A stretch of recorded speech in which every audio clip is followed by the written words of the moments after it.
I am always really impressed by people who make fursuits. Fursuits, I know, right? Like, those things are amazing. Yeah, it's, and when you know a little bit about, like, how costumes are made, you're like, holy shit, they're so impressive. They really Mascot are. suits are really fucking hard to make.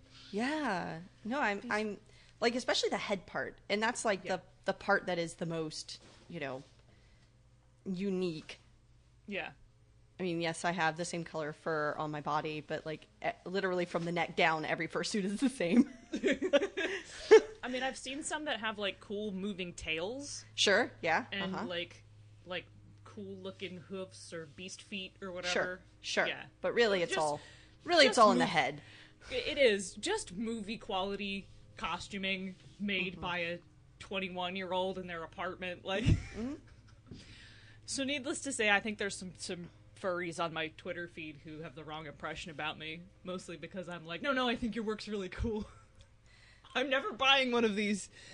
Don't. Yeah, it's not for me. That doesn't mean I don't think it's cool. Cool, yeah. Anyway. This brought to you by cool shit on my Twitter feed, as opposed to bullshit on my Twitter feed.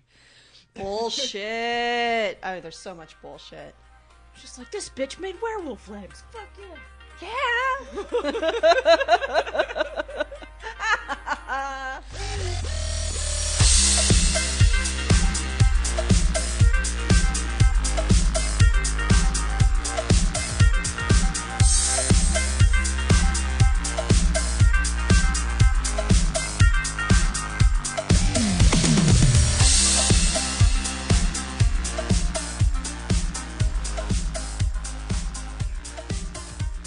Anyway, welcome to a new bonus experience series. Maybe start that over when you're not giggling. No. Welcome to a new bonus experience series.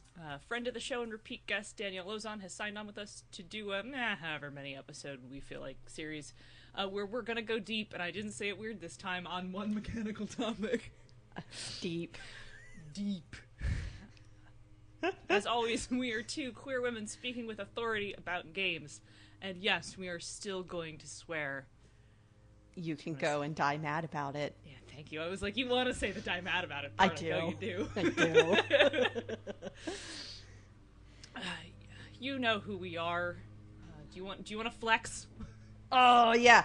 I'm Danielle Lozon. Woo! You can't see my awesome designer muscles, so I'll tell you all about them.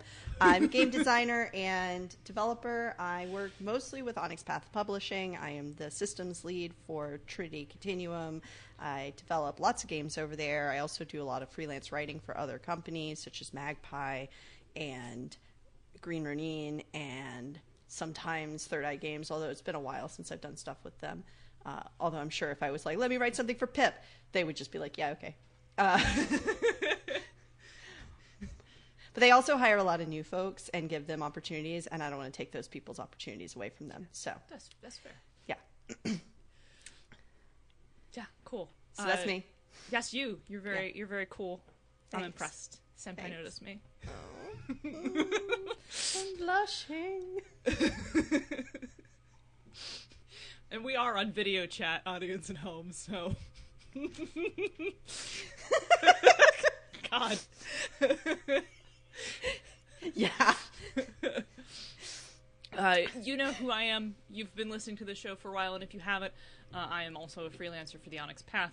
I do that almost pretty exclusively, which is mostly just because I haven't made an effort to do anything else. Maybe I should, whatever. But I am one of the developers for Scion 2nd Edition, and I'm also on the development staff for Exalted 3rd Edition, and you may know me from being chaotic in the unofficial Exalted Discord as the Exalted Essence mechanical developer. And Dee and I have worked together on an awful lot of things. Yeah, an awful lot. An awful lot. So many things, it's become awful. No, working with you is never awful. Thank you for inviting me on this show so you can dump me. I was gonna say not be unable to stop flirting with you. I mean that too. I do appreciate you stepping in and helping out while Ray gets her life together. Look, I've been there. I know. Yeah. We've all been there before. Fortunately, neither of us have 2 teenagers to wrangle, so... Oh my god. I can't imagine going through schooling right now. And Me neither. Like, with teenagers or even small children. Like, I just can't. I did it for one day and I was done. And, like, all of the mothers and fathers and parents out there who are taking care of small kids while they're in school during this pandemic, like, I fucking salute you. Yeah, for real. So I'm sorry if you can hear this, but they're doing yard work right outside my window. So if there's some sort of mechanical noise in the background, I think it's a leaf blower. I'm not sure. It sounds a little like this. So today we're doing another topic of things that were on my mind lately, which was as I am developing Essence, which is a product intended for new people, a thing I am not. I have been thinking about books, and especially RPG books specifically. Yeah. Not novels, clearly. I would hope not books in general that present their material in a way that's good for beginners, which unfortunately led me to go take a look at the D&D 5th edition PHB, because so many people have gotten into it. It's been like a gateway drug for lots of people I know, and lots of really cool people I know. I say that like cool people didn't play D&D previously. They didn't. But Said they didn't. Nobody cool played D&D until like 5 years ago. 5 years ago, it's true. Kind of. Sorry, everybody who I was friends with. Including me. Yeah, including you and myself. Yeah. People who I don't know that the game would have appealed to previously. Sure. Which I find really interesting. And I suspect that things like the Adventure Zone and Dimension 20 and Critical Role are a big driving factor in that. That's not really what we're talking about today. No. Maybe that can be another episode. Yeah. That is a whole other episode. So, like, there are all these new people, and all these new people who would maybe not have been the audience previously who are now picking this up, so the book has to be doing something right, because it's not pushing people away. Right. It's a first exposure thing. Right. Which, you know, a game like D&D has a lot of... I think it has something going for it that a lot of other games don't, is that when you get your first exposure to D&D, you don't get it by picking up the book. Mm-hmm. You get it through, like you said, all these Adventure Zone, Critical Role, Stranger Things. You see people playing it, or somebody you know is playing it and tells you about it, and then you go get a book. This is not your first exposure, though, the book. The book is maybe second, third exposure. Yeah, I suppose you're correct. So, but I wanted to examine the PHB and the question of, like, hey, does anybody actually learn games by reading the book? Yeah, I mean, that's a real question. Right. Or is the hobby basically carried on oral tradition? Oh, man. I don't know that we can answer this, but we're going to explore it, because I think that it's an interesting thing to talk about in this matter. So let's talk about the 5th edition PHB. This is supposedly the book that you need to read to make a character, to be the player in a game. Ostensibly, you don't need to read the DMG. You don't need to read the monster manual. Those are for your GM. All you need to read is the PHB, and honestly, you don't even need to read the whole thing. You just need to read enough to know where to go next. Right. The book is more like a guidebook than a novel, like mini game books are. And I look at this book, and the introduction, honestly, I think the introduction does a decent job of explaining what kind of game you're about to play. Okay. It tells you that it's swords and sorcery. It Okay. tells you that it's role-playing. It tells you that there's one person who is going to run the game, and it tells you that there are other people who are going to play characters in the game, and that this game may take many sessions. Okay. It then tells you that there are monsters, that there's a multiverse of game worlds that you could play in that are connected to each other. It tells you that, it tells you how to use the book, like why, how it's divided up. And it does a very brief, how to play, explaining the dice, explaining some of the very basic rules in D20, and how to do an adventure. Okay. Which honestly, up until this point, I never felt like D&D actually told you up front what the game you were about to play was going to be. People just kind of assumed that you knew. So I actually feel like this introduction is pretty good for new players to kind of like, what is this? Yeah, right? I feel like 4th edition did something very similar. I think they did. Yeah, I think after 3rd edition, D&D kind of learned its lesson of like we should maybe tell people what they're about to be doing.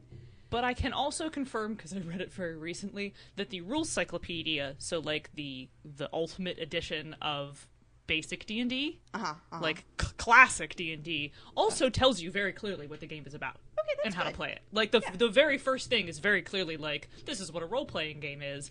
This is how you roll your dice. You will need a pencil and some friends. And then goes into some very basic stuff. Very no similar paper, to just pencils. just a pencil and a friend. friends. That's right on your friends. That's my own chaotic brain deleting important parts of information. I like it though. Just a pencil and some friends. So yeah, this introduction, it's only a few pages long. It's 1, 2, 3, 4, 5 pages long.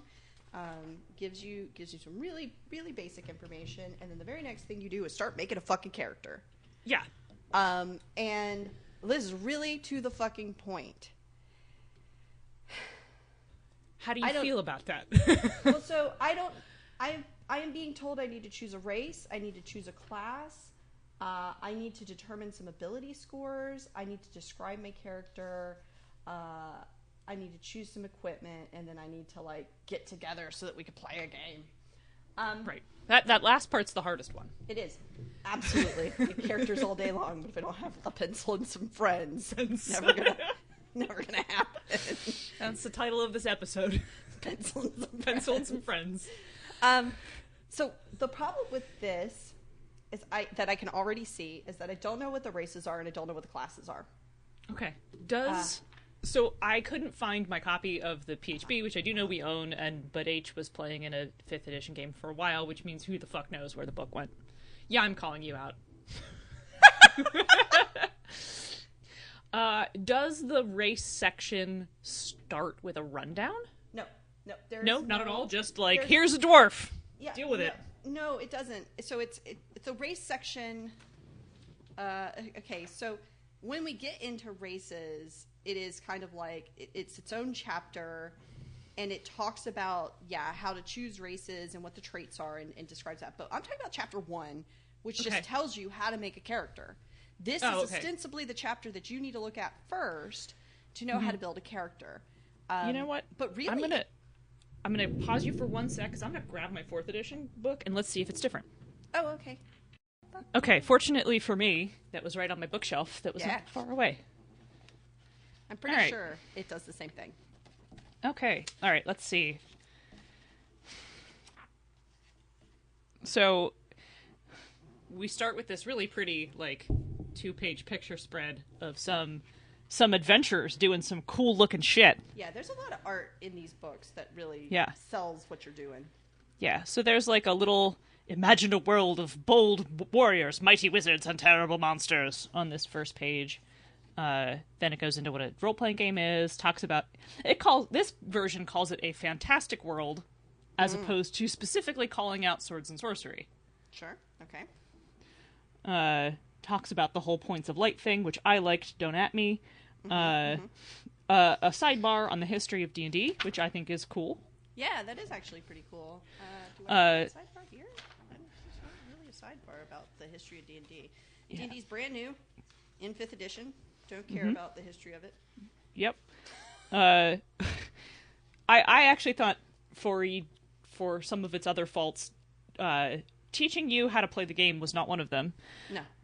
So it has a specific paragraph on player characters first, because this is the PHB. Then a section on the DM. Which describes the DM as an adventure builder, a narrator, a monster controller, and a referee. Oh, that's nice. Then it talks about adventures. Sure. Then it talks about needing game books and dice, a pencil and some friends.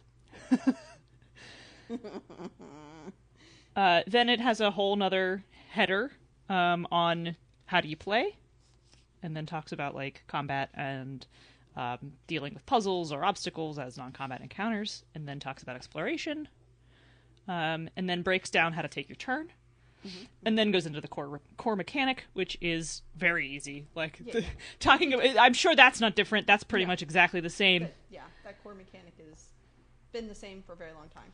And then 4th edition talks about has a whole section called 3 basic rules. Yeah, there is the 3 pillars of adventure: exploration, social interaction, and combat. Oh, no, this says simple rules, many exceptions. So every class, race, feat, power, and monster in the D&D game lets you break the rules in some way. These can be in very minor ways. These exceptions can also appear in very significant ways. All these game elements are little ways of breaking the rules, and most of these books published for the D&D game are full of these game elements. So it's basically describing what powers are. Ah, yes, because in D&D 4th edition, power, we're not comparing editions right here. No.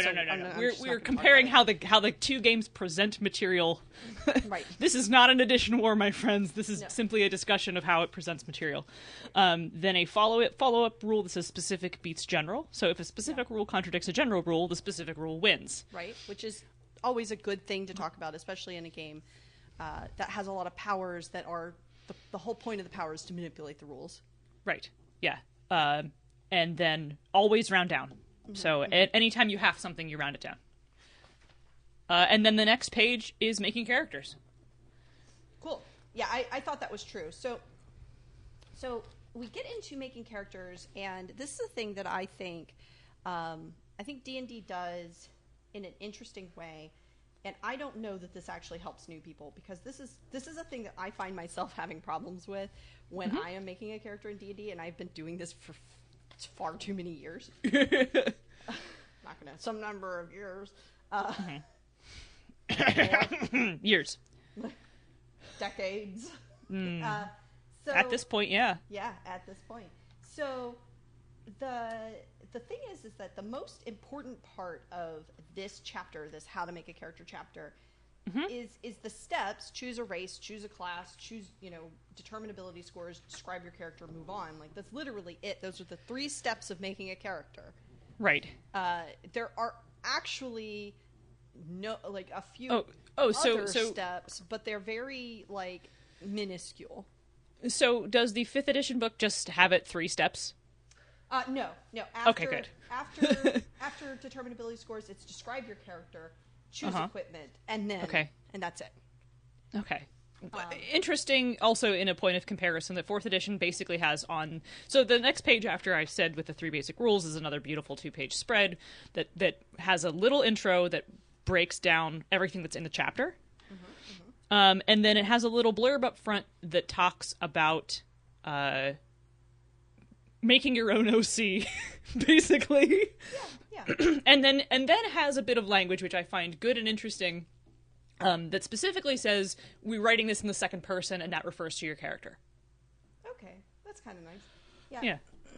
So the first thing that I run into as a problem with this is whenever you tell me the step-by-step character creation first as its own chapter, not as okay, here's what we're moving on to, but as its own chapter is you've given me all these steps, which is fine, but honestly, this is useless to me. The only thing that's actually useful here is how to determine my ability scores, because it's only found in this chapter. Every other aspect of creating my character are found in different chapters that I have not yet read, and so cannot actually make those decisions. Right. So what winds up happening that I have seen a lot, and I'm not 100%. I'm not saying everybody does it this way. I'm not trying to make some kind of overall statement, but at least for my games that I have played with my friends, people will choose their race and their class first, generally, because they know already what races are available and what classes are available because of the zeitgeist of knowing D&D. Right. But honestly, the very first part of making a character is actually choosing ability scores. Right. This is the very, very first thing I see people do. Which like does in a D&D context does seem a little bit out of step, because your ability scores tie into your class and what you want to do. So you kind of have to have I think you have to have an idea of what you want to do first, or what you want to play. So I kind of feel like, and here's where it gets sticky, because we're just using D&D as a general example. Sure. But like, when you are making any game, there's not really a right answer for the order in which you present this information, because you kind of have to know all of it at the same time, and you cannot just beam that directly into someone's brain. No. Because it's a book. Right, so you have some of it has to be out of order by nature of the way books work. Right. So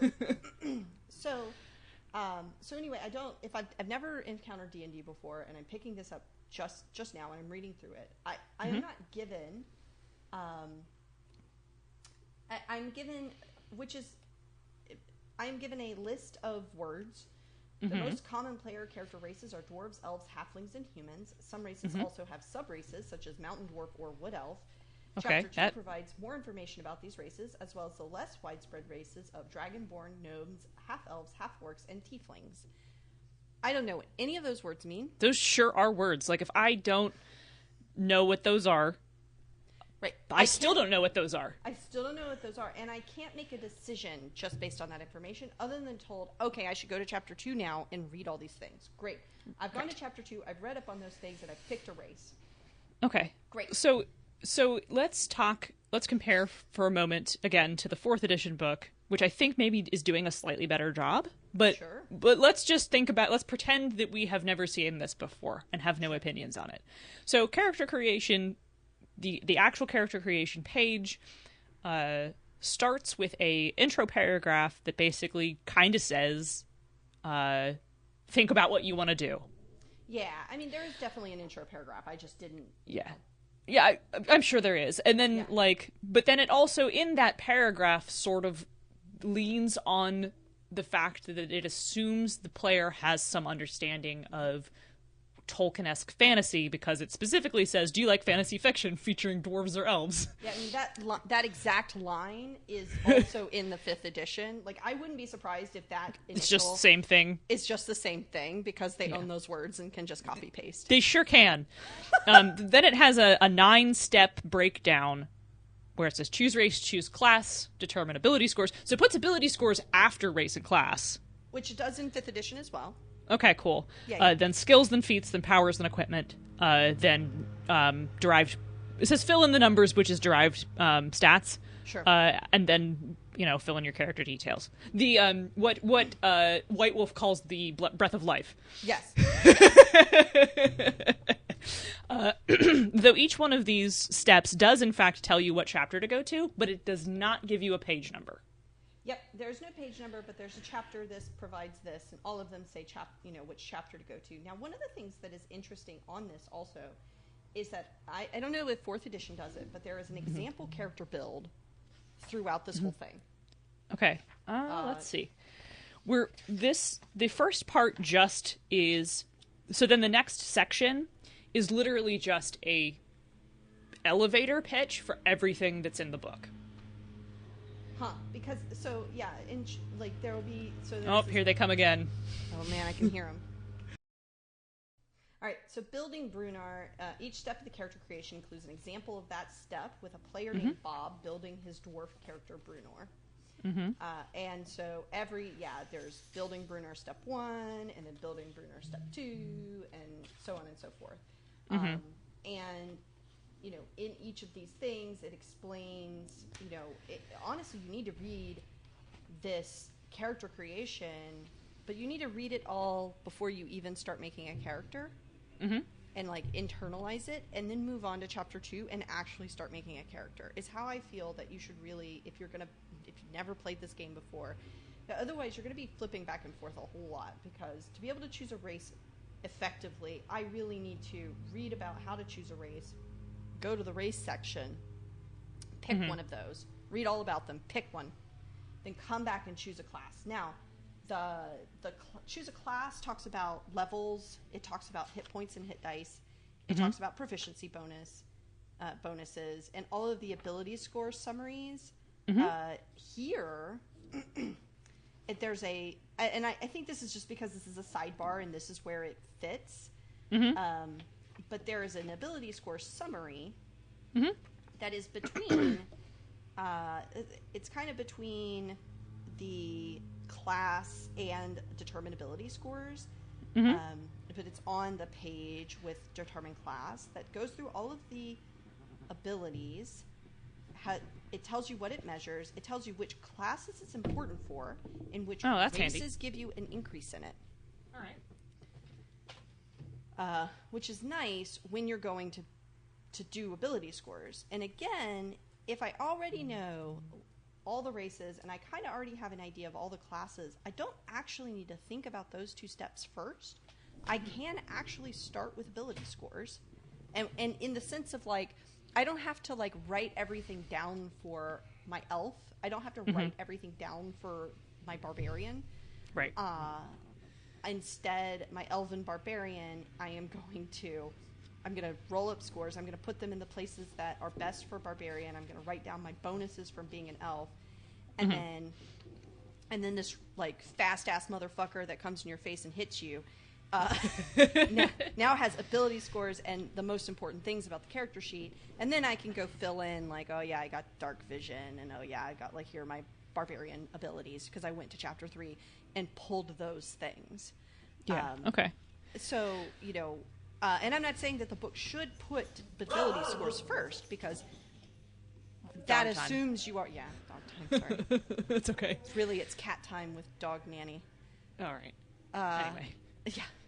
So, because if you put ability scores first, it would assume that you already knew everything there is to know about races and classes. But because you get such a small treatment of races and classes, but the ability scores and how to choose them, you can't look anywhere else in this book for that information. You must look in this 2-page spread. Right. Yeah. So, like, there's everything no beyond that, though. You don't need this section for. Yeah. So there's no, like, Bob's making a dwarf in this, in the character creation section, and then the next chapter is the races. Sure. So the character creation section here gives you an elevator pitch of the races, which does not talk about commonality, but does use a little bit of good old D&D racist language. Then it gives you a pitch of all the classes. So you can just read this and get a very brief rundown of, oh, I think Dragonborn are cool. I want to play a dragon man. I like the idea of wandering the world as a mercenary and an adventurer. They're strong and they have dragon-like abilities. I like dragons. I want to be a dragon. And then be like, oh, I think a paladin sounds neat. I want to be a divine champion. Neat. Yeah, see, we don't get that kind of breakdown in 5e. You pretty much have to go to the next chapter to read about those things. And then on the next page, like, there's also a breakdown of role, which I'm not going to worry about. But for the purposes of making a 4th edition character, that is important. And it also does tell you which class aligns with each role. Yes, that's good. So that you have a like, 3rd layer of, what do I want to do? Then it breaks down the ability scores and what they're important to, including the skill checks, which is pretty cool. And then immediately following the explanation of what strength, con, dex, intelligence, wisdom, and charisma are the ability scores and how to apply them. So I think that's pretty good, actually. Giving the rundown of what they're important for and how they work, and then following that up with, here's how you assign them. Okay. Then it has a whole section on role-playing and alignment with a little bit of deities thrown in, and I'm not sure what they're doing here, but better here than anywhere else, I guess. I guess, yeah. I guess that's the one decision where I'm like, you sure did put that right in the middle of the character creation section, didn't you? Then if you were like, this is boring and I don't care, and you flip past it, it talks about, like, making up a personality. Here are some questions you can ask yourself to figure out how you respond in social situations. What do you do when you have to face a tough decision? What happens if you're in a dire strait? And those are fun, but I never read them. I'm sure somebody does.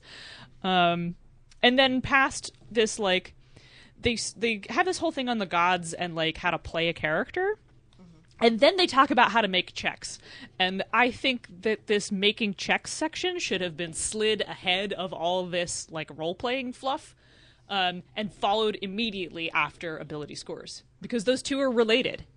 They are, yeah. And interestingly, let me look, because I was, while you were talking, I was flipping through because I'm impatient. But, you know, we don't actually, like, in ability scores, you know, we talk about what the ability scores are, how to generate them, and write them down. And then just step 3 of building Bruner, and then there's a customizing ability scores with your point cost, and then we move straight into describing characters. So we don't actually talk about how these ability scores make checks. Yeah. Okay. In this section, and I actually think that's okay because this is literally just making a fucking character. Yeah. And there's an entire chapter about how the rules blend together. Yeah, I'm of two minds because I'm not sure that the ability scores and checks need to be there. Because I believe there is also a playing the game chapter. Let's flip back to the table of contents. There absolutely is. Yeah, they're adventuring, and then there's combat and stuff. So there is not a specific, like, core rule playing the game chapter, but there is adventuring and combat, which is, you know, it's D&D, that is playing the game. Well, right. So where in 5th edition they pulled that using the ability scores and made it its own chapter. Oh, I mean, all so right. It is chapter 7 in the 5th edition book. Okay. And not hidden in the character creation chapter, which I actually prefer to not have that important, like, how to make a skill check or how to make a ability score check or whatever hidden in a character creation chapter, where I think I'm done with this chapter now that I've made the character, and actually it's the rules telling me how I fucking play the game. The annoying thing I think about, like, I think both are fine, which is why we're having this conversation. Sure. Yeah. I think it's totally fine to have a rundown of ability scores and making checks in your character creation section, especially for a game like D&D, because they are important to literally the rest of the game. Yeah. Everything after it is dependent on this. Yes.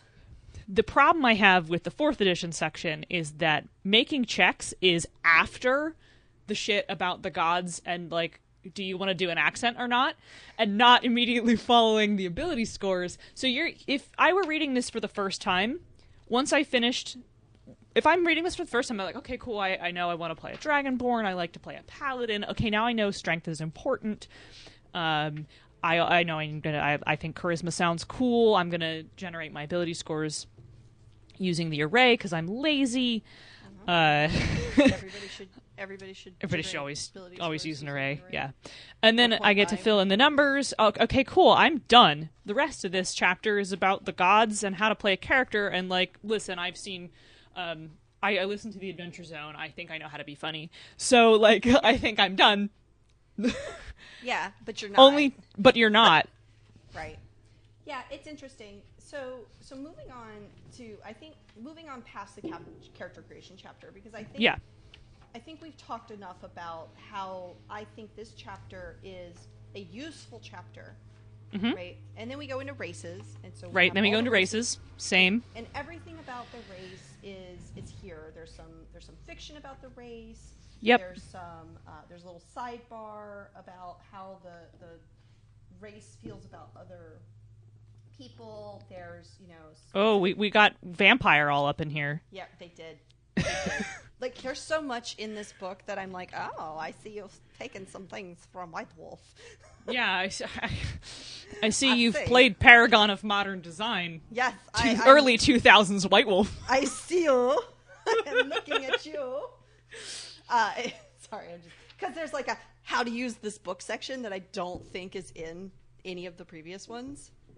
Yeah, I did not see that. I did not see that here.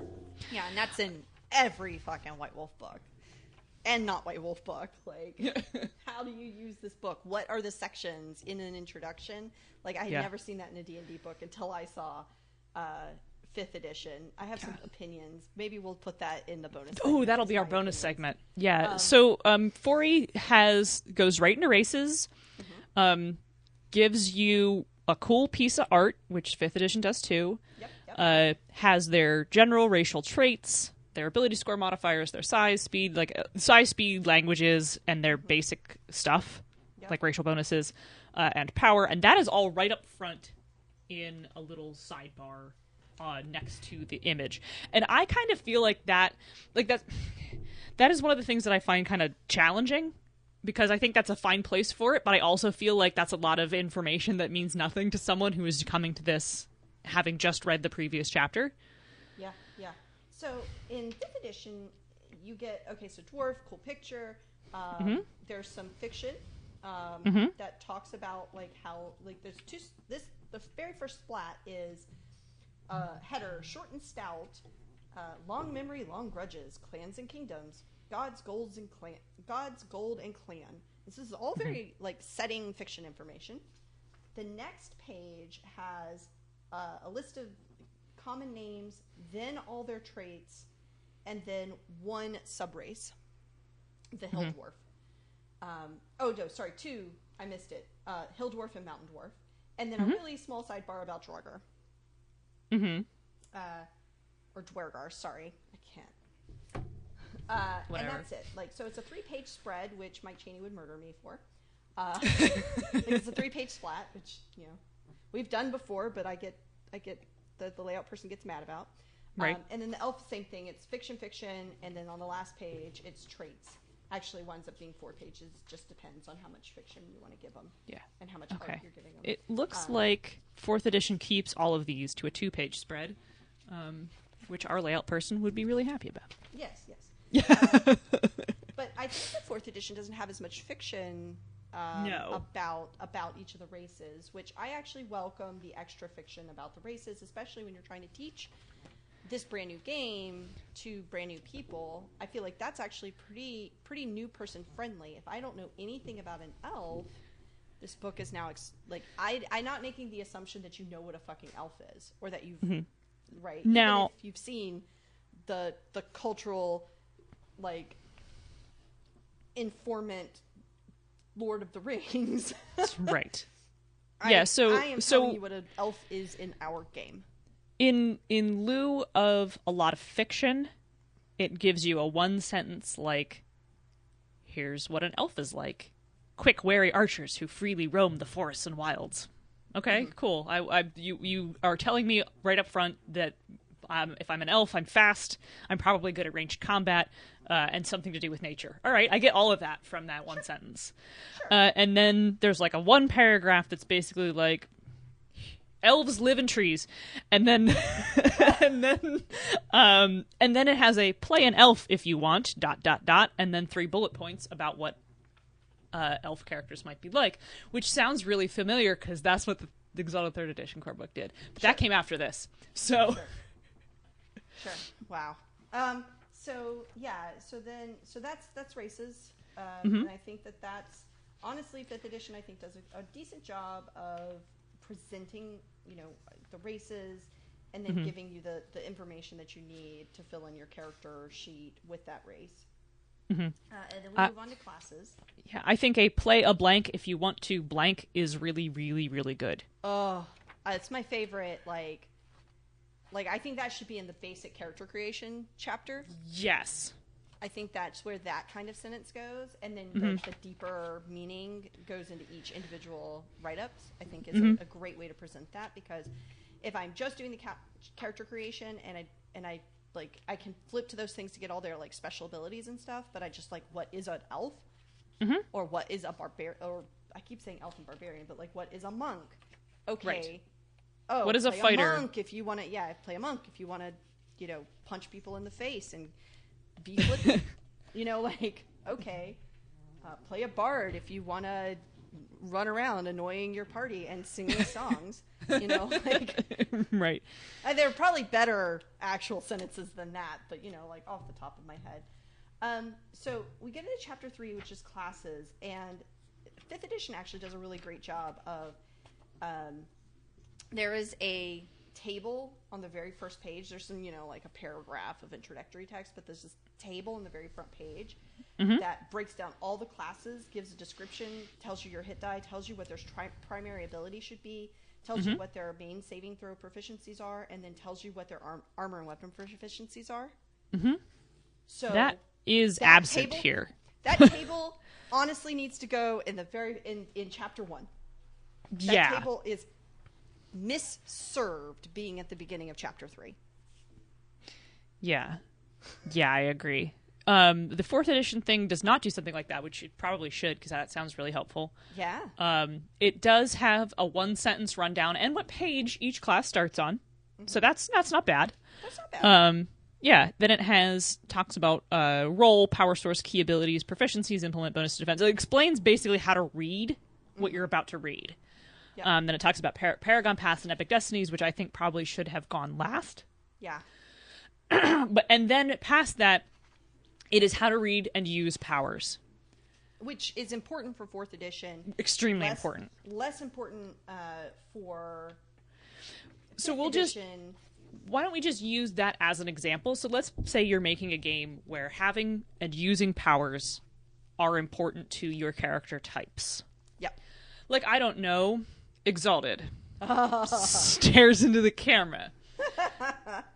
Do you think, though, okay, that's sort of an unfair comparison because, like, if I am a cleric in D&D 4th edition, I only have access to cleric powers, right? I can't take anything else. Yep. And Exalted doesn't quite have that. Nope. So, like, and Exalt type is separate from power type. Yeah. So, you know, I don't necessarily know that how to read it has to go in front of the types. Yeah, I think that if your game has a universal way of presenting powers, like everyone has spells or everyone has like we'll talk about Scion, right? Like everyone has knacks and boons. Boons, yeah. Right? So I need to, before I talk about knacks, before I talk about boons, explain to you what you're about to see in this section. And you know, a lot of the Onyx Path books do this, right? Before the boons section, there's a breakdown of how to read boons. What do these words mean? What am I looking at before I start looking at them? So that I can understand them as I read them. And I think having that at your beginning of your, you know, for D&D, for 4th edition, having that before you even read the classes, because the classes give you all the special abilities in that class section. Right. And honestly, those special abilities are key. You pick one every fucking level. There's a lot going on there. And there's so a lot knowing how going to on read them there. and what they mean before you even start looking at the classes is very important. And I think having that there is actually really nice. Yeah. And it's I do not have the benefit of looking at this for the first time. Sure. And even when I was reading this for the first time, I was at the time a diehard Exalted fan. Sure. So learning about how powers work was really easy for me. Sure. Yeah. You know, as much as I love everything that 4th edition did, I do think that the power sets themselves are extraordinarily daunting for a new person to read through. I would have to agree with that. And please remember that I didn't have a problem with it at the time because I was used to charm sets. Sure, yeah. And I mean, I was also used to reading through like every single feat in the book, and you know, but there was some. If you wanted to make a character above first level in 4th edition, it was almost impossible because it's a pain in the ass. The decision paralysis that sets in from picking at each level, like, you know, like picking abilities every single time, and there's so many different things to read, and you know, we're gonna start with 5th level characters. R.I.P. you. You may as well have one session that's just everybody goes pick stuff. Yeah. Yeah. So so 5th edition does a similar thing where they describe what it's like to be part of that class.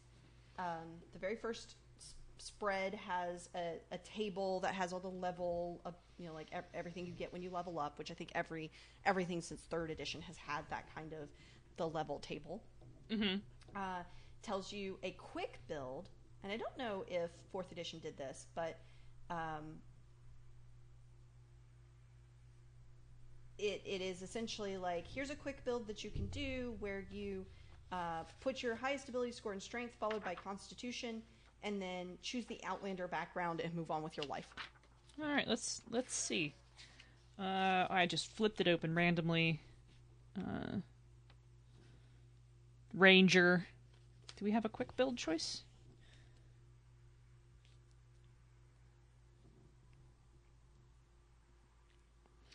There are, so there's creating a ranger, and then it has 2 suggested styles of play, one being the archer type, and one being the 2-blade type, so, neither of them are anything like Aragorn. Amazing.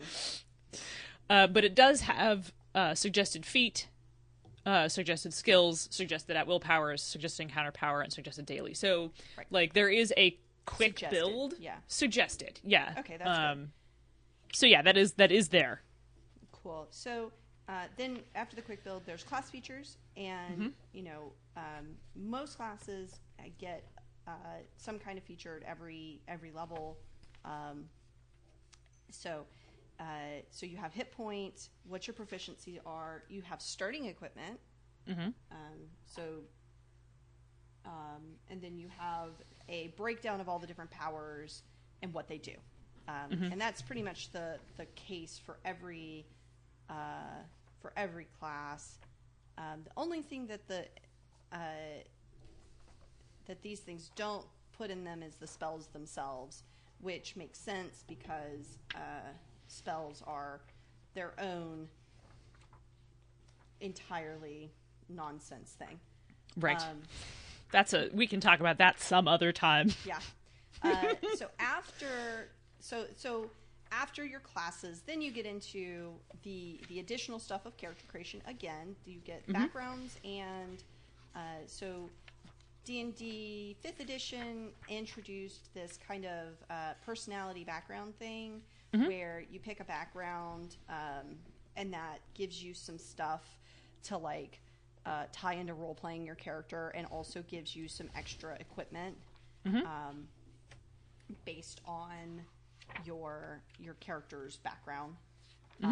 And so there's some inspirations, there's some backgrounds, and then there's this whole list of things that are like, oh, I'm going to do a criminal background.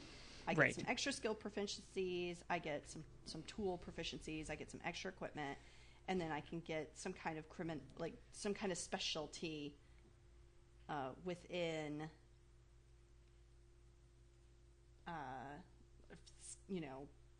some kind of extra thing that helps to define my character. And a lot of this is just role play hooks and reasons to help you, kind of inspire you to how you role play your character. Yeah, I think 4th edition added those later. I think they're in PHB 2 or 3. Yeah. So they are obviously not. I'm looking at one, what I would consider to be basically the core book.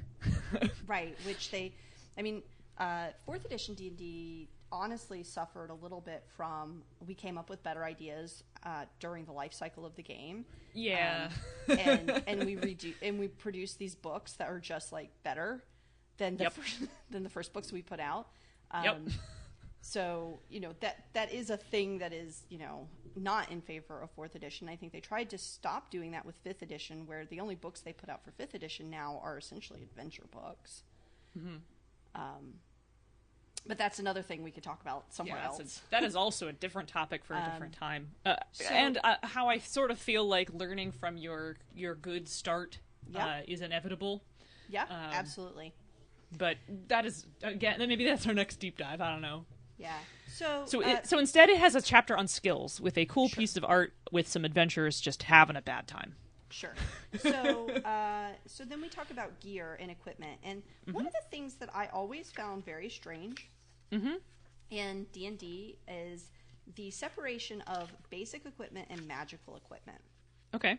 So I understand that like half of the DMG is magic items. Right. Which is useful, I guess, if you're running the game and you're the dungeon master or the whatever you are, and you're trying to pick loot to give to your intrepid adventurers. Having that available in your book is a good place for it. But when you are the adventurer and you're trying to decide what cool magical item you would like to maybe purchase, now you need another book. Yeah. And it's not like the person running the game doesn't also need the player handbook, because they do. So are the magic items not in? They're not. They're absolutely not in the player handbook. They never have been, and they never probably will be. There's magic items in the equipment section in D&D 4e. Are there? Yeah. There totally are. I'm looking right at them. Like a list of magical items? Let's see if there's a table. Okay, so on page 223, for those of you reading along at home, there's a section that says magic items, and then it talks sort of a general thing about them, how much they cost in gold per level, how to identify them, magic item categories, then talks about item slots, category and price, what they do, a little sidebar on residuum, which is what happens when you disenchant an item. It gives an example of a magic item that is the Holy Avenger, because magic items are basically equipment powers. Yep. They were basically evocations. Again, but it came before. And then so on the next page, 228 through 229, which is like 5 pages later, there is in fact a table of magic armor. How much it costs, what type it is. Yeah. And then following it up a couple pages later are magic weapons. Yeah. That's not... And holy symbols, and rods, and orbs, and wands. Maybe that's because those things have powers, and they decided all the powers, player powers, should be in one book together. Yeah, maybe they did. For 4th edition, because it is... In 3rd edition, it is also true that magic items are not in the player handbook. They are in the DMG. And that is also true in now 5th edition, which 5th edition looks a lot like 3rd edition. I mean, it's not, clearly, but it looks a lot more like 3rd edition than 4th edition ever did. Yeah. Here. See? Here's my... See? I believe you. Yeah. I believe you. You don't need to show me. I believe. But yeah, the 5th edition doesn't... Magic items are a thing for the DMG. I mean, it's also because I think there was an assumption that every class had some sort of item or useful weapon or item that made them better at doing their thing. And there was an assumption that you would get one as you progressed. Yeah. So, like, holy symbols are in here. Yeah. Rods, staves, wands, tomes... rams and masks are all in here too, and then a handful of other stuff like feet slot items and head slot items, and because also in 4e those increased your saves, so there was also a core assumption that you had and would acquire these items as you went. Yeah, so now there's the very next chapter after that, like pretty slim equipment chapter. Is customization options. So here's where you get your feats. It also talks about how to multi-class. And the feats are very... I don't even know how you get feats. I don't remember. I think some classes just get them at certain levels. Yeah, this book has feats, and then you ahead between skills and adventure and equipment. Yeah, feats are... Well, it's because feats are imperative in 4th edition. Yeah. Feats in 5th edition are an optional rule.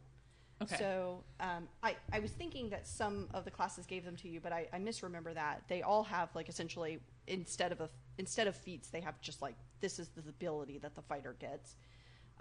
Feats are... You can choose to use the feat system instead of getting an ability bump increase. you can instead get a feat. Mm-hmm. Gotcha. And then there's a list of a few feats that you could take, and then we move into how to play the game. Yeah, and then that following that here too is adventuring, which is a little bit of how to play the game. Right. And so this is a pretty beefy section in 5th edition that talks about, like, this is where all that ability score modifiers, how to use ability scores, advantage and disadvantage, which is a new rule for 5th edition, how proficiency bonuses work, how ability checks work, how skills work, what's a passive check, then each individual ability and what it can do, and then saving throws, and then we go into adventuring, which talks about time, movement, how fast characters move, what, environmental things, social interactions, resting, going things between adventures. Then we go into combat, which talks about all the different ways to do combat. It's a pretty beefy chapter because combat is the whole game. Part of this game. It's the whole game. Yeah, and then we go into magic, and pretty much the rest of the book is spells. Okay. It's the very last part of the book, and I actually like that it's the very last part of the book and not before how to play the game, because it's such an optional. Only certain classes have spells, and now here it is at the end of the book. I just flip to it, find my spell, move on. Honestly, if they just took spells, even though it's part of Player Handbook, and made it its own little manual, that would be amazing. And then after spells is some appendices that have things like appendices. So Appendix 1 is different conditions that you can be affected by. I think that's great that that's an appendix, because I think in 4th edition it was listed as they were just in the adventuring section, so a little hard to find. But because it's an appendix, I can just flip right to it. All of the stuff about the gods and the planes of existence and is in an appendix. There's also an appendix on creatures, which is a little interesting to me because there's a whole monster manual. Right. So let me see what that appendix is. That for having a summon or a familiar? Maybe. Let me get to it. What page is that on? Creature statistics 304. There we go. Yeah. So it's like a bat, a bear, a boar. It's for shapeshifting. Okay. Yeah, so it's spells and class features allow characters to transfer into animals, summon creatures to serve as familiars, and create undead. And so this is, if you can make one of these things or become one of these things, we've put rules for you here, which is actually fucking fantastic. Thank you for putting it in this book instead of the fucking monster manual. Yeah. So honestly, as a comprehensive player handbook, I think the 5th edition D&D handbook is hands down the best of all the editions, in my opinion. It gives far more information. It makes far less assumptions about what you already know about the game, which makes it more new player friendly. Okay. Now let's talk about organization. Now that we've gone through the whole book, let's talk about organization and our opinions on organization. We don't have to talk about 5th edition D&D anymore to talk about that. Yeah, we're at an hour and 6 minutes. Jesus, maybe we shouldn't have gone through the whole book. Maybe we should. I don't know why we thought that was a good idea. I think it's because you started comparing it to 4th edition, and we really shouldn't have done that. We shouldn't have done that, but we did. That's Too what happened. Bad. Let's talk about organization and maybe answer some of the actual questions as bonus content. So but let's talk about is or is not the D&D standard good for new people, which is kind of the question that I had. Right. So I think there's a couple of things going on in the player handbook that is organizationally, if I am brand new to the game, there's a couple of questions that I think I want to know first. And the first thing I want to know is why, how do I play this game?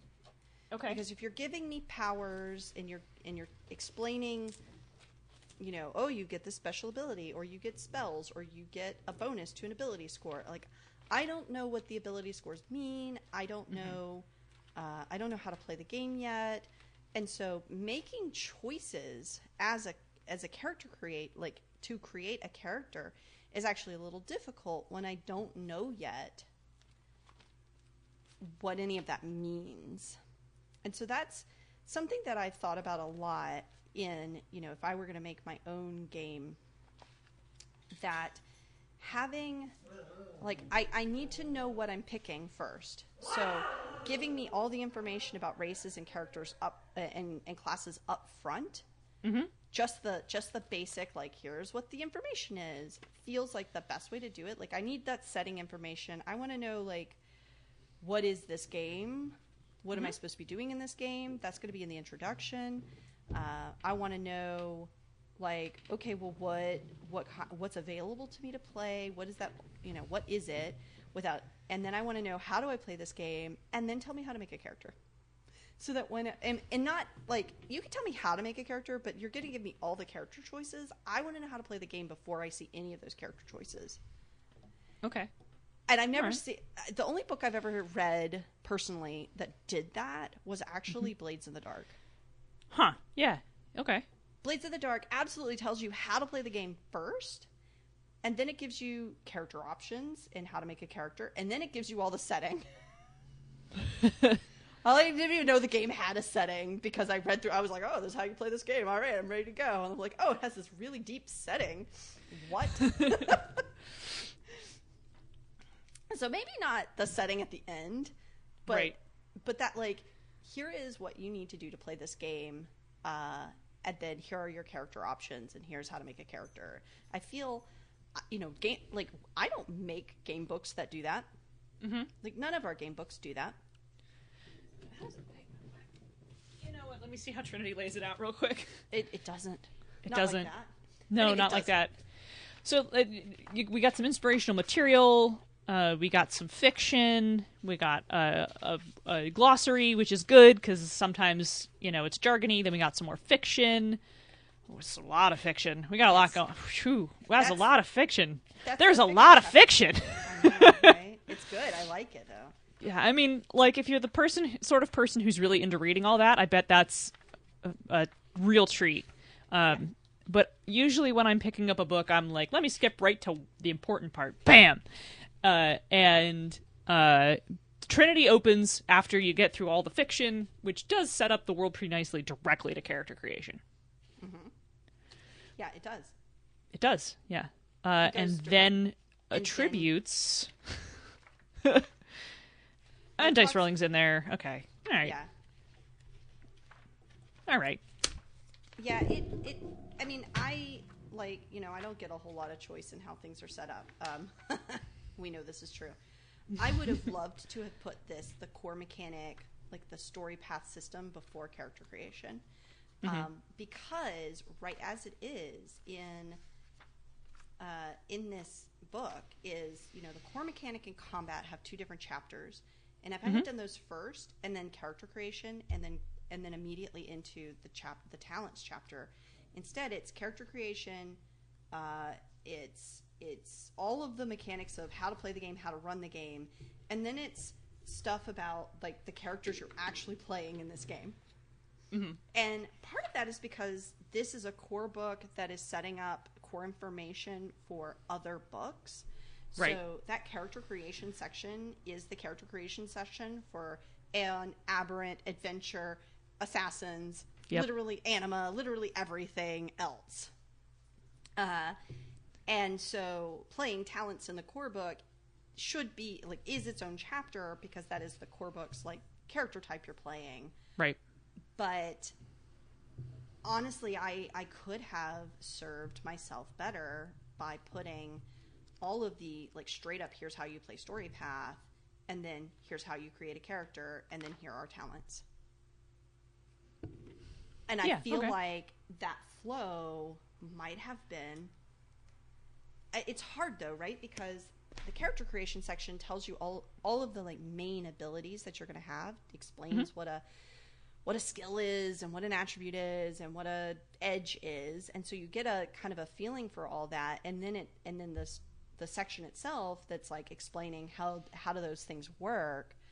But would it be better to know how those things work before you even know which skills and attributes you have available to you? Yes, that is the question. That is the question I'm stuck on. It's the question, right? Because which, you need all of this information. You need both parts. Right. So when you're reading through one and you don't have the other one yet, which is better to be in the dark about? Right. That's the question. Which we will talk about a little bit more in the bonus content. So if you are not already a patron, go to patreon.com, look for bonus experience, give us $1, hear what other things we have to say. We release extended cuts of all our episodes, and that's pretty cool. Yeah. BXP and the Deep Dive are brought to you by the Misdirected Mark Network. Give me a bing. Bing. Thank you.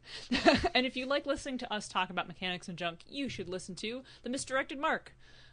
Chris, Phil, and Bob go live every Tuesday evening at 8 p.m. Eastern to break down and get inside games, game mastering, playing games, and game design in an effort to entertain and inform you. And don't forget that Bonus Experience is sponsored by Nerdy Kepi, which is a cool shop where you can get all sorts of Pride swag. If you use code BXPcast at checkout, you will get 10% off your order, and that is a code that never expires, so you can always go back and buy more cool stuff from them. Yeah, they are also queer and Jewish owned, small pub, so support local, I say local, but support small businesses. Yes, support small businesses. Support small gay businesses. And that will do it for now. If you want to send us an email, hey, if you want to propose a deep dive topic, you can shoot an email to bonusexpcast@gmail.com or holler at us on Twitter at bonusexpcast. Danielle, if they want to follow you, where can they find you? You can find me at daniellelozon.com. I'm also on Twitter as @Impernius. I often don't post there because I don't like Twitter discourse, but I will every now and then be drawn into some bullshit. So expect hot takes and bullshit from me. And you can also follow my author Facebook, Danielle Lozon Harper. Oh, sorry, Danielle Lozon author. Man. And that's just my name. Anyway, Danielle Lozon author. I generally try to post weekly updates of the things I'm working on, and will toss things like writing, all calls, and also just my hot takes about the industry into that Facebook. So if you want to follow me there, you're welcome to. And I am on Twitter at ZenithSun. Follow at your own risk, I guess. Pretty much. Yeah. I think that does it. Yep. Everybody get out. Let's Go. It's lunchtime. I'm hungry. Let's do this. Yep. Get out of here. Change it if you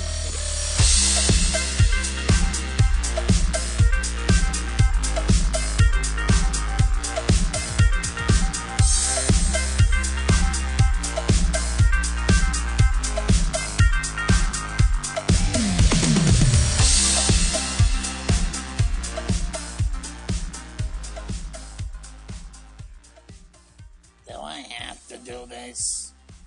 Really? Fine. Bonus Experience is written and produced by Monica and Ray, and Danielle is here today. And, hey, what about me? Margaret. Fine. You don't give me any credit. I don't care. Our logo and art is by Neno Studios. Find her on Facebook and Instagram. Our theme song is Reuse Noise with the Light, whatever that means, by CDK, and is used under the Attribution Non-Commercial Creative Commons license, whatever that means. BXP is part of the Misdirected Mark Network. But, gaming pun, I don't know, that could get a little bit dicey.